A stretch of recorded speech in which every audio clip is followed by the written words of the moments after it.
오늘도 하나님의 말씀을 나눌 때에 주님께서 우리 모두에게 생명의 은혜를 내리워 주시기를 축복합니다. 사무엘상 1장 말씀 제목이 땅의 고통으로 하늘을 보다입니다. 지난 시간에 우리는 사무엘의 아버지 엘가나에 초점을 맞춰서 말씀을 나눴습니다. 오늘은 이제 사무엘의 어머니 한나에 초점을 맞춰서 말씀을 서로 상고하고자 합니다. 한나, 우리 속된 말로 우리나라 문화 속에서는 여자 팔자 뭐라고 그러죠? 그러니까 어떤 남편을 만나느냐, 어떤 남자를 만나느냐에 따라서 여자의 모든 운명이 바뀐다고 하는 거죠.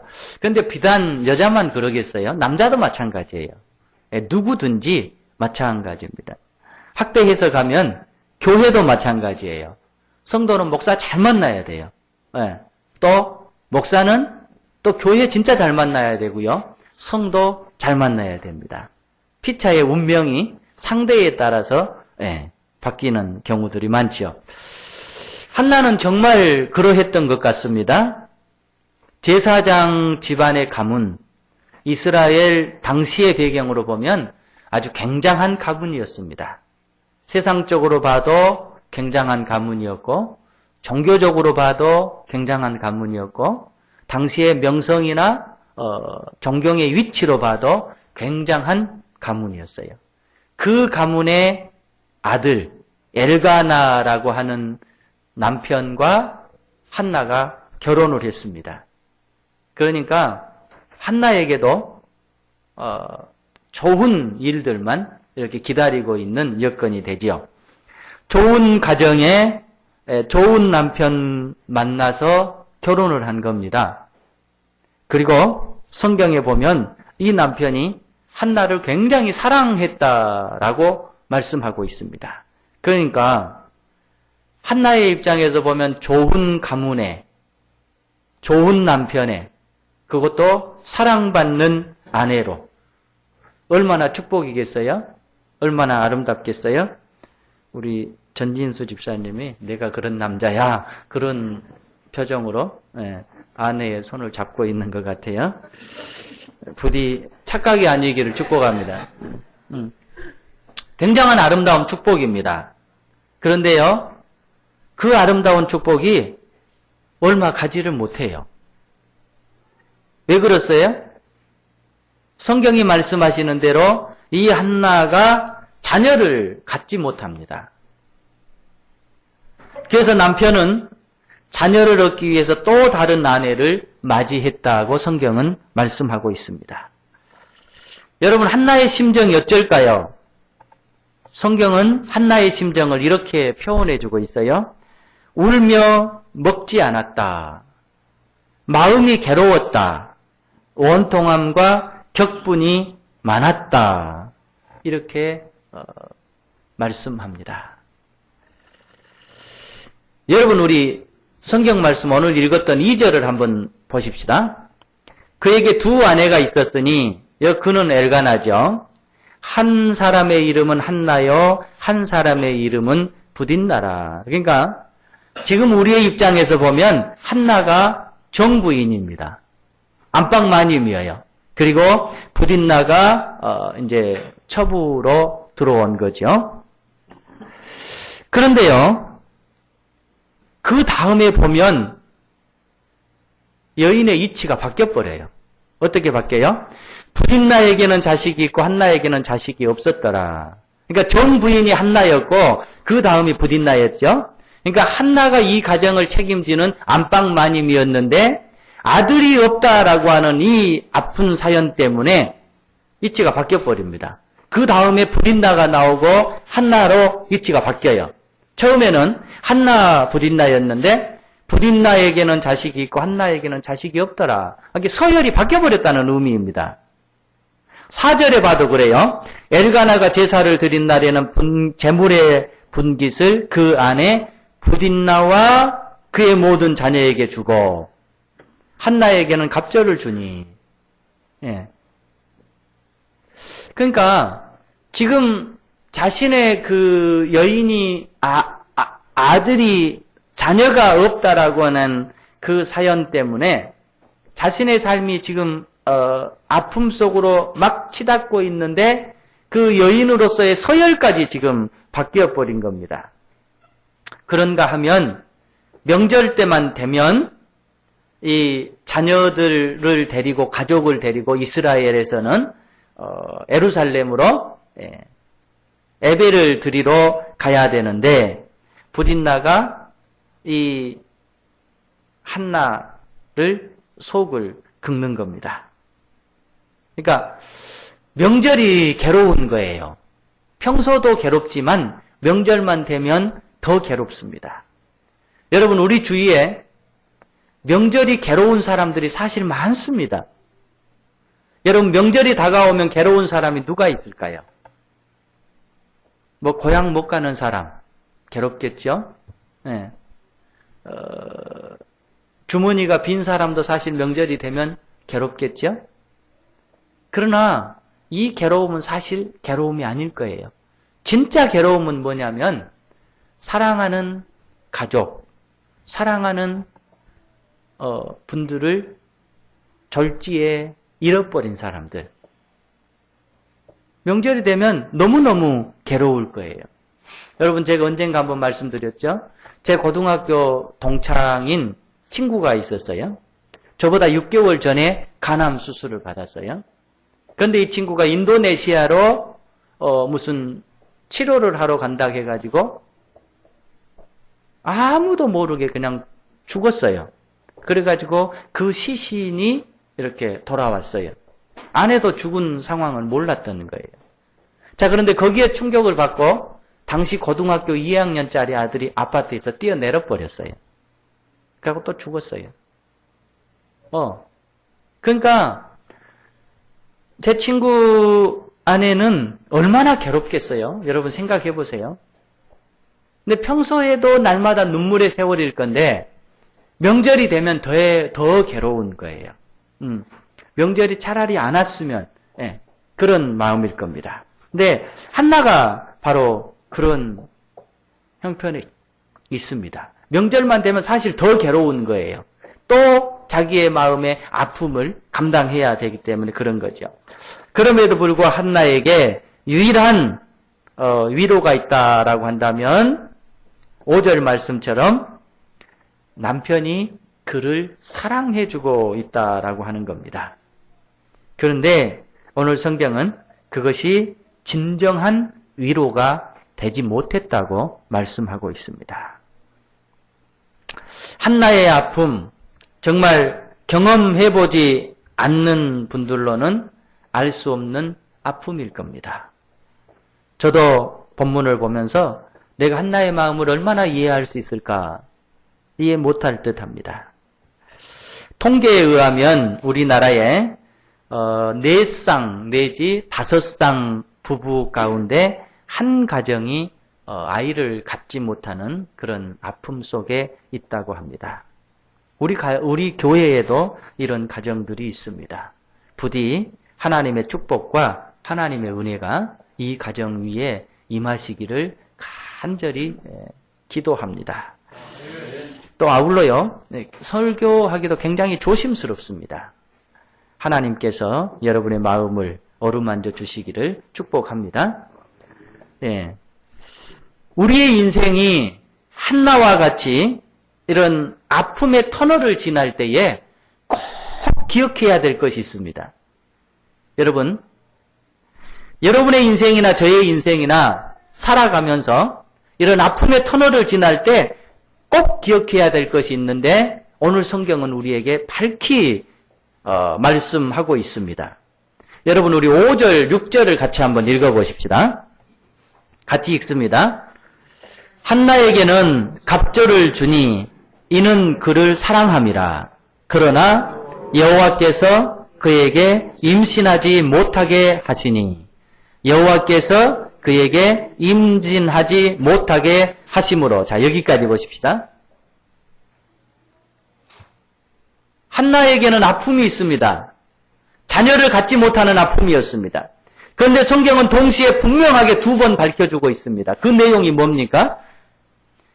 여호와께서 임신하지 못하게 하시니 5절에 그렇죠? 6절에 보면 여호와께서 그에게 임신하지 못하게 하심으로. 여러분, 이게 무슨 의미겠습니까? 오늘을 살아가는 우리가 여기 본문 말씀을 읽으면서 뭘 생각하면서 살아가야 되겠습니까? 한나에게 임한 고통이 한나의 잘못이 아니라고 하는 겁니다. 한나의 실수도 아니라고 하는 것입니다. 그것은 하나님께서 그렇게 하셨다라고 하는 거예요. 근데 이러면 우리는 헷갈려요. 아니, 한나가 이런 고통을 당하고 있는데 왜 하나님께서, 정의의 하나님이고 사랑의 하나님이고 축복의 하나님께서 이 여인의 삶을 이렇게 망가뜨리고 있는가? 우리는 반문할 수 있습니다. 그런데 분명히 성경은 얘기하는 거예요. 네가 그렇게 했다. 하나님께서 그렇게 하셨다라고 말씀합니다. 하나님의 계획 속에서 그렇게 하셨다라는 거예요. 고통, 근심, 아픔, 상처, 문제 없는 사람이 어디가 있겠습니까? 이럴 때 성경은 우리에게 분명하게 말씀합니다. 내 자신의 시각에서 답을 찾지 말라라는 겁니다. 하나님의 시각에서 답을 찾으라고 하는 말씀입니다. 그러니까 우리가 내 인생에 고통, 슬픔, 아픔, 상처, 문제가 있을 때 그것을 내 시각에서 찾는 것이 아니라 하나님의 시각에서 찾고 하나님의 시각에서 볼 수 있다라고 한다면 그것은 하나님의 축복이라고 하는 거예요.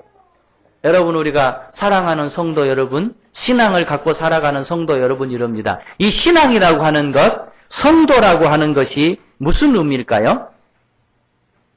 하나님의 관점에서 하나님의 눈으로 인생을 바라보는 사람들을 성도라고 하는 거예요. 이것을 신앙을 가진 사람이라고 하는 것입니다.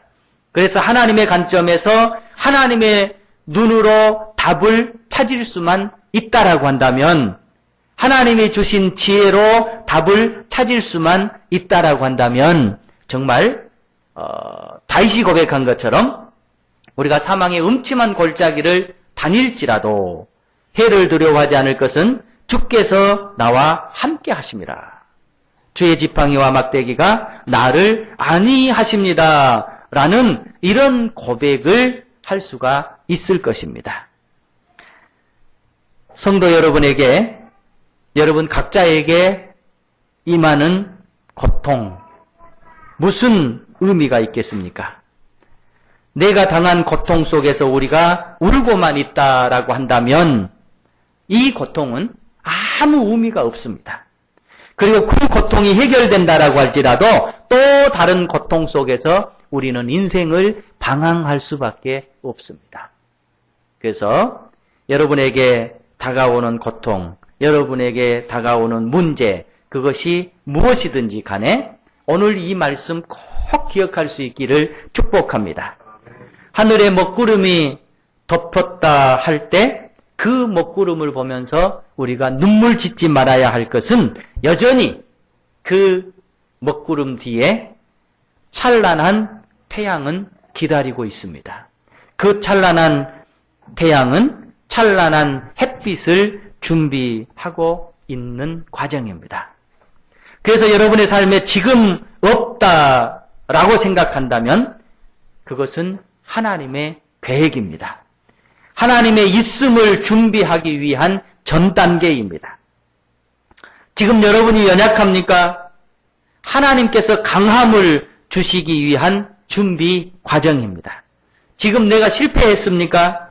그것은 하나님께서 우리에게 승리를 주기 위한 전초전입니다. 내가 지금 인생이 비었습니까? 하나님께서 풍요로 인도하기 위한 하나님의 계획인 것입니다. 그래서 오늘 한나는 자신의 삶 속에서 여호와께서 그렇게 하셨다라고 하는 것을 어쩌면 기억하고 있는 여인인지도 모릅니다. 그러니까 그 없음이 사실은 한나를 엄청난 축복의 길로 인도하고 있는 것입니다. 여러분, 한나는 그 고통을 하나님께 가지고 갑니다. 그리고 하나님의 시각에서 하나님 속에서 자신의 고통의 의미를 찾으려고 발버둥 치는 모습을 우리가 성경을 통해서 보게 됩니다. 이제 한나가 자신의 문제를 가지고 제사장 앞에 가서 자신의 문제를 기도하고 있습니다. 한나와 엘리 당시의 제사장의 대화의 내용이 10절, 11절, 12절, 13절에 나와 있는데요. 그 내용을 보면 아주 재미가 있습니다. 아주 의미가 있습니다. 여러분 10절 우리 한번 같이 읽어보십시다. 한나가 마음이 괴로워서 여호와께 기도하고 통곡하며 12절을 우리 같이 한번 읽어보십시다. 그가 여호와 앞에 오래 기도하는 동안에 엘리가 그의 입을 주목한즉 이렇게 됐죠. 우리 성경에 조금 아쉬운 면이 있어요. 여러분 영어 성경 다 갖고 계시죠? 10절 영어 성경을 한번 보세요. In bitterness of soul, Hannah wept much and prayed to the Lord 이렇게 됐어요. In bitterness of soul, 여기에 보면 soul이라는 단어가 나오잖아요. 이 soul이 뭐예요? 마음입니다. 심령입니다. 심장입니다. 그러니까 심장이 아파서 그는 많이 울면서 하나님 앞에 기도했다. 자, 이렇게 됐어요. 그런데 12절 다시 영문 성경을 봅니다. As she kept on praying to the Lord, Ellie observed her mouth. 이렇게 됐어요. Ellie observed가 뭐냐면 관찰했다, 주목해서 자세히 봤다 이런 뜻입니다. 근데 이 엘리 제사장은 자세히 관찰하고 자세히 들여다봤는데 어디를 들여다봤냐면은 her mouth, 그의 입술을 들여다봤다라는 거예요. 그러니까 이 본 뜻은 뭐냐면 이 한나라고 여인은 심령을 붙잡고 하나님 앞에 심령을 내어놓고 기도를 하고 있는데 당시 제사장 엘리라고 하는 사람은 영적으로 봐야 될 그 여인의 깊은 내면 심령을 보는 것이 아니라 그저 육신의 눈으로 볼 수 있는 이 여인의 입술을 쳐다보고 있다라고 하는 거예요. 왜 성경은 이렇게 말씀하고 있을까? 당시 하나님을 믿는 백성들은 하나님 앞에 심령을 내어놓고 하나님 앞에 심령을 해결받기 위해서 발버둥 치고 있는데 당시 종교적인 지도자들은 거기에 미치지 못했다라고 하는 거예요. 심령이 비어서 심령이 아파서 울부짖는 한 심령을 바라보면서 당시의 종교적인 지도자들이 그 심령을 풀어주고 심령의 풍요를 채워주고 심령을 어루만져 줘야 되는데 심령 따위는 관심이 없고 심령 따위는 보지도 못하고 그저 육신의 눈으로 보이는 입술만 쳐다보면서 얘기를 하고 있다고 하는 것입니다. 오늘로 얘기하면 이것은 당시의 종교가 하나님의 사랑을, 하나님의 진리를, 하나님의 은혜를 증거하지 못한 철저한 타락상이었다라고 하는 것을 우리에게 보여주고 있는 것입니다. 여인은 심령으로 하나님 앞에 부르짖고 있어요. 그런데 그 심령을 책임져 줘야 될 당시 엘리 제사장은 심령이 있는 줄도 모르고 심령 속에 무슨 변화가 있고 심령 속에 어떠한 고통이 있는지도 모르고 그저 입술을 쳐다보면서 너 지금 뭐더냐 하면서 13절에 네가 술 취했구나 이렇게 결론을 내리고 있다라고 하는 거예요. 여러분, 우리가 하나님을 믿지 않습니까? 오늘 이 시대가 어떻게 보면 이런 시대예요. 일반 백성은, 일반 민중은, 일반 성도는 하나님 앞에 통곡하면서 심령을 내어놓고 하나님 앞에 부르짖고 있지만 사회를 책임져야 될 모든 책임적인 위치에 있는 사람들은 그 고통을 내다보지를 못하고 있는 거예요. 그 아픔을 보지도 못하고 있는 거예요.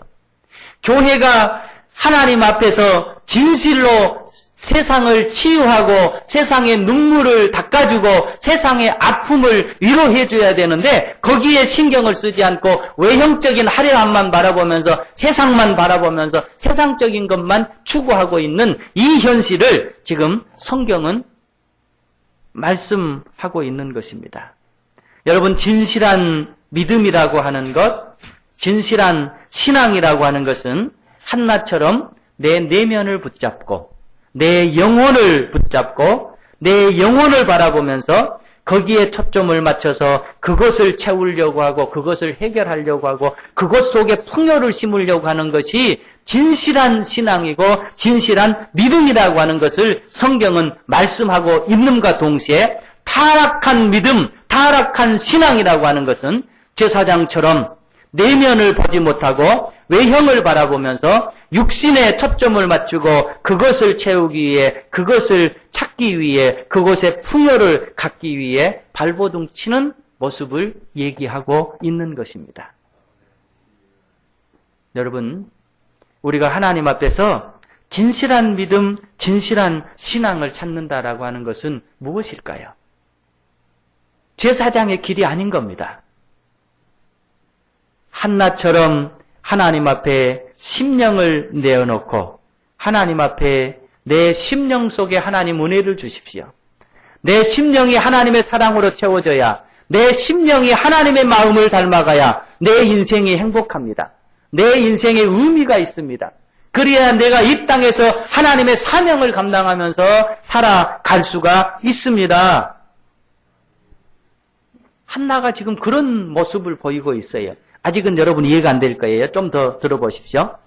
사무엘상 16장에 보면 하나님께서 그렇게 말씀합니다. 내가 보는 것은 사람과 같이 아니하니 사람은 외모를 보거니와 나 여호와는 중심을 보느니라. 그러니까 엘리는 하나님의 제사장이잖아요. 하나님의 눈을 가지고 하나님의 마음을 가지고 하나님의 심장을 가지고 고통받아 애통하는 이 한나 여인의 심령을 바라볼 수 있어야 되는데 하나님이 중심을 바라보신 것처럼 한나는 제사장이지만 사람의 눈을 가지고 사람의 외모만 바라보고 있는 것입니다. 그러면서 너 지금 술 취했구나. 대낮부터 이게 뭔 짓이냐? 라고 얘기하는 거예요.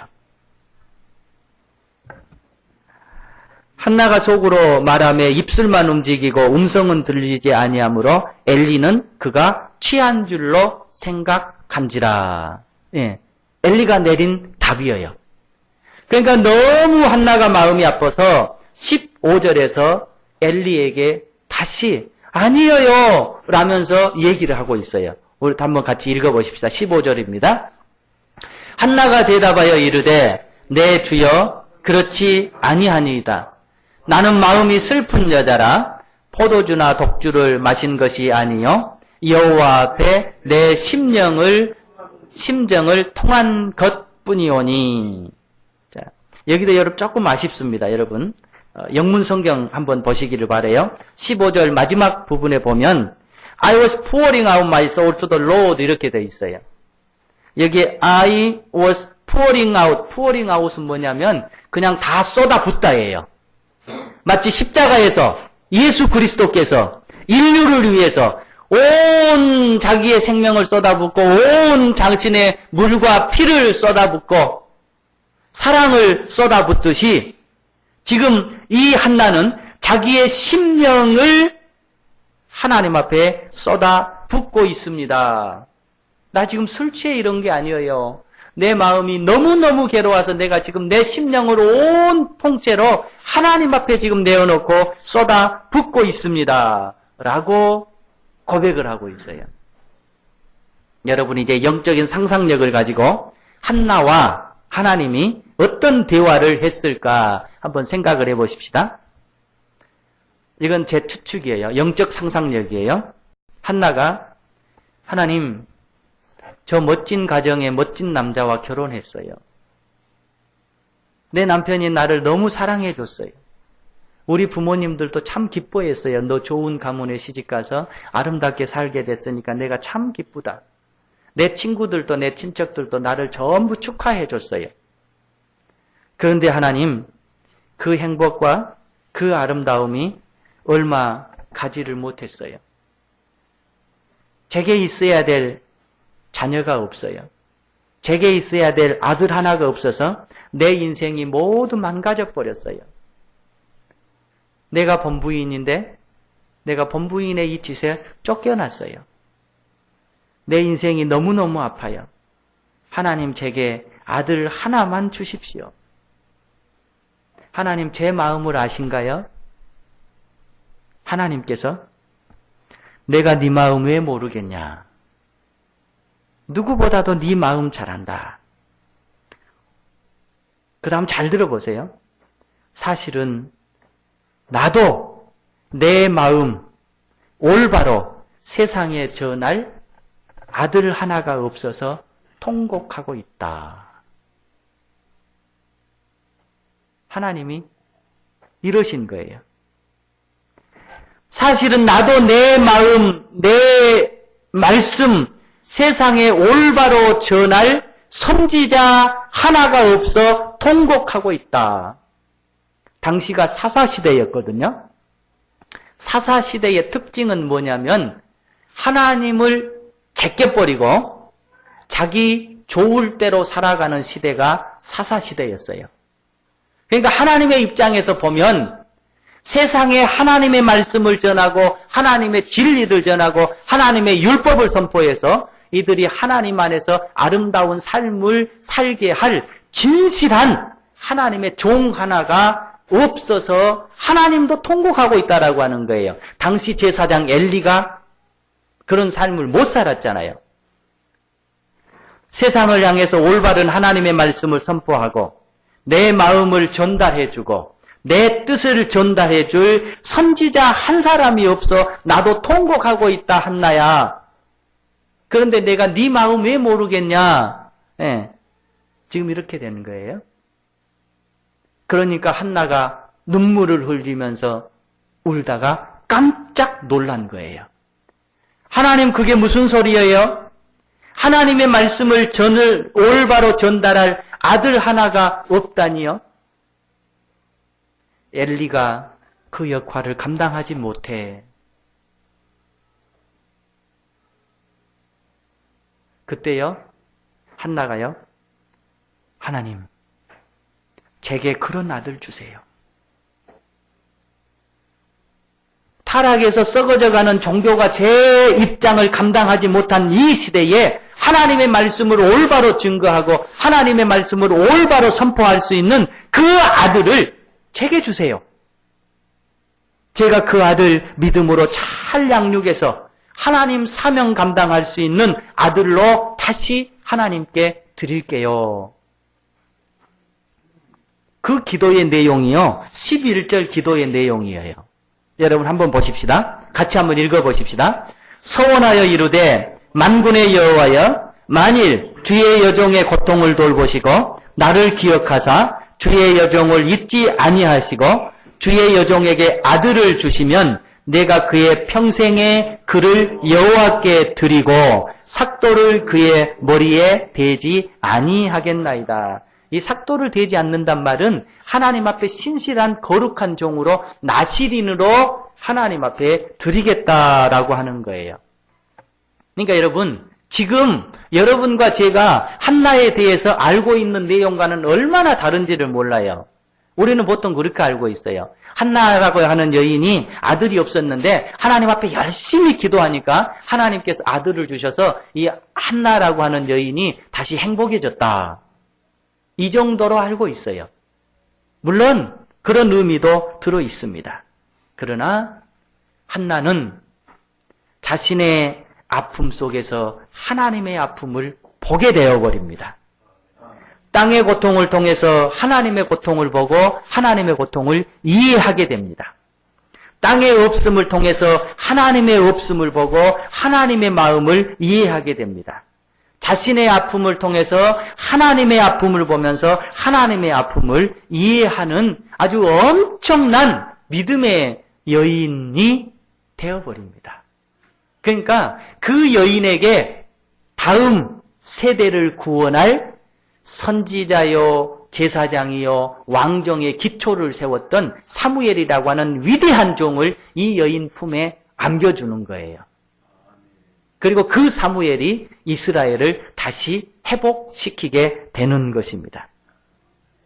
한나는 자신의 아들 없음 고통 속에서 진정한 종이 없어서 애통하는 하나님의 마음을 이해하고 하나님의 마음을 깨닫게 됩니다. 그리고 그는 엄청난 기도를 드립니다. 하나님, 저 아들 없어요. 아들 주세요. 이런 기도가 아니에요, 사실은.